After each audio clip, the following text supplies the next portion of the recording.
I've traveled internationally over 35 times in my life. Most of these are for work. I'm a researcher who studies how communities and governments in developing countries work together to provide basic services. So these are long trips to places in Africa, Asia, the Middle East. We're talking 30-hour flights, 2-3 layovers, thousands of miles. So to cope with the mental and physical strain of this long journey, you develop strategies. For me, it's sleeping pills, like 90s action movies, and just like turning off my brain as much as possible. So sort of enrolling myself in an auto renewal plan to get from point A to point B for my body and brain with just as little stress as possible. And this works pretty well, except for one time. So this was a trip to Sierra Leone in West Africa about 10 years ago. And so Sierra Leone at that time was coming out of a long, brutal civil war.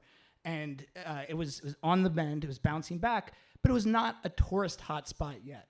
And so it was impossible to find a flight that was fewer than 5 connections, 2 days of travel. But I found one, going from Boston, where I lived at the time, to Accra, Ghana, to Freetown, Sierra Leone. But there was one catch. These were on 2 separate airlines. So I'd have to, in the middle, find a way to get my bag from the first airline to the second airline and get it transferred again. But I'd done that before. I'm a seasoned travel. This should be no problem. So day of trip comes. I board my flight in Boston, make it to Ghana, no problem.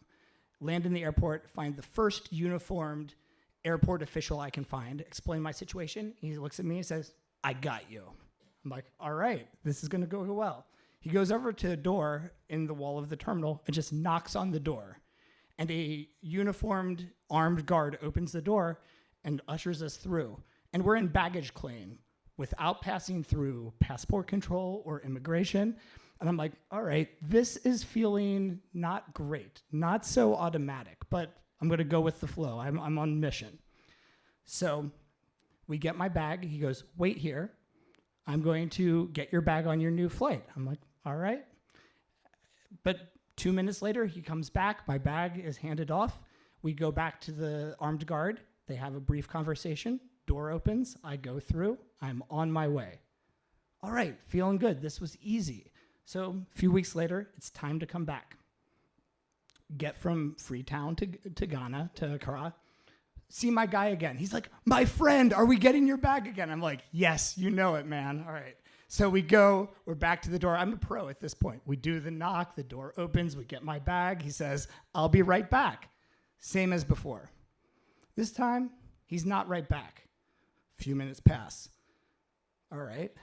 5 minutes pass, 10 minutes pass. I'm starting to get nervous. I'm checking my watch. I've got to get to my flight. So I go back to the armed guard. I say, hey, I don't know where my friend went. My friend, my bestie. But you know, can I just come back through to go to my flight? He's like, well, no, you have to go through departures. And I'm like, well, no, I just did the thing. And he's like, I don't know what you're talking about. So at this moment, I have transitioned from auto renewal mode to full-on sweating bullets, shitting my pants mode, because it's not a mode that I want to be in. So I book it.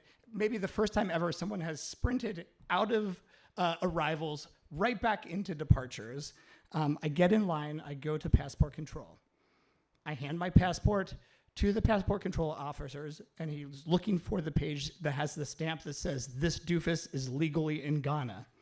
But that page doesn't exist because I'm not. So the following wordless interaction plays out. He's looking at the page. I respond. He responds.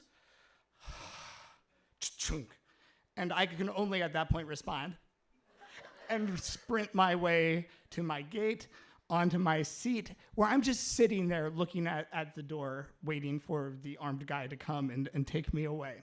But the door closes, the airplane takes off, and somehow I land in Boston and get my bag. Yeah. And so I've had many trips since that time. I'll have many more. And I still go into auto renewal mode. but I keep my brain just a little more switched on from now on so that I can be ready to grab the wheel when things go off the rails. Thanks.